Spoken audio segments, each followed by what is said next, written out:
নমস্কাৰ, মই doctor Ashiq Iqbal, consultant ডায়াবেটিলজিষ্ট। আজি এজন পেশেন্টৰ বিষয়ে আলোচনা কৰিব ওলাইছোঁ। মোৰ চেম্বাৰত এজন পেশেন্ট আহিছিল যে তেখেতৰ ডায়াবেটিছ 3 মাহৰ আগত ধৰাত পৰিছে। তেতিয়া 300-400 এনেকুৱা সুগাৰ থাকে। তো পেশেন্টটো সিম্পটম লৈ আহিছে। পেশেন্টটো বাৰে বাৰে পেচাব যায়, মুখ শুকায় আৰু ক্ষীণাই গৈছে। তো পেশেন্টটো মোক সুধি আছে, স্যাৰ মই 3 মাহৰ আগত সুগাৰ জুখিছিলোঁ, তেতিয়াও 300-400, এতিয়াও সুগাৰটো 300-400 আছে। কিয় হেনেকুৱা পেশেন্টৰ সুগাৰটো সেম হেনেকুৱাই থাকে বা 300-400 প্ৰথম ধৰাত পৰিলে 3 মাহ ট্ৰিটমেণ্টো লোৱা নাই পেশেন্টটোৰ, তথাপিও পেশেন্টটোৰ 300-400 সুগাৰ থাকে। তাৰ কাৰণ কি সেইটো বস্তু মই বুজাই আছোঁ আপোনালোকক।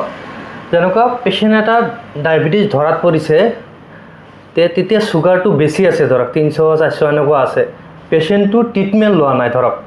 তো ট্ৰিটমেণ্ট নল'লে কি হয়, সুগাৰটো মানে এনেকুৱা নহয় ট্ৰিটমেণ্ট নল'লে আজি ট্ৰিটমেণ্ট লয়, আজি সুগাৰ ধৰাত পৰিছে 300 আছে, কালি 400, 500, 600, 700, 1000, 2000, 5000, 10000 সেনেকুৱা সুগাৰ নহয়। কিয় নহয় তাৰ এটা কাৰণ আছে। কাৰণটো হ'ল আমাৰ কিডনিটো থাকে যে, কিডনিটো কি হয়, আমাৰ যেটো সুগাৰ শৰীৰত থাকে, ব্লাডত থাকে, সেই ব্লাডৰ সুগাৰখিনি নৰ্মেলি ৰিএবজৰ্পশ্যন কৰে, সুগাৰটো বাহিৰত পেলাই নিদিয়ে। আমাৰ নন ডায়াবেটিক পেশেন্ট যাৰ ডায়াবেটিছ নাই আৰু যাৰ ডায়াবেটিছ আছে, সেই পেশেন্টৰ কি হয়, আমাৰ শৰীৰটো বচাবৰ কাৰণে সুগাৰটো যাতে অত্যাধিক বেছি নহয়, তেতিয়া কি কৰে, আমাৰ পেচাবৰ দ্বাৰাই সুগাৰটো ওলাই দিয়ে। ওলাই দিয়াৰ কাৰণে কি হয়, পেশেন্টৰ সুগাৰটো 1000, 2000, 5000 এনেকুৱা নহয়, সুগাৰ ট্ৰিটমেণ্ট নকৰিলেও নহয়। তো এইটোৱে বুজাব খুজিছোঁ যে পেশেন্ট এটাই যদি ট্ৰিটমেণ্ট নলয় তথাপি 300-400 সুগাৰ থাকিব। কিহৰ কাৰণে থাকিব, যে পেচাবৰ দ্বাৰা সুগাৰটো ওলাই দিয়ে। ওলাই দিয়াৰ কাৰণে কি হয়, আমাৰ শৰীৰত সুগাৰটো এটা কেলৰি হয়। তো সুগাৰটো যেতিয়া পেচাবৰ ৰাস্তাত ওলাই দিয়ে তেতিয়া মানুহটো ক্ষীণাই যায়।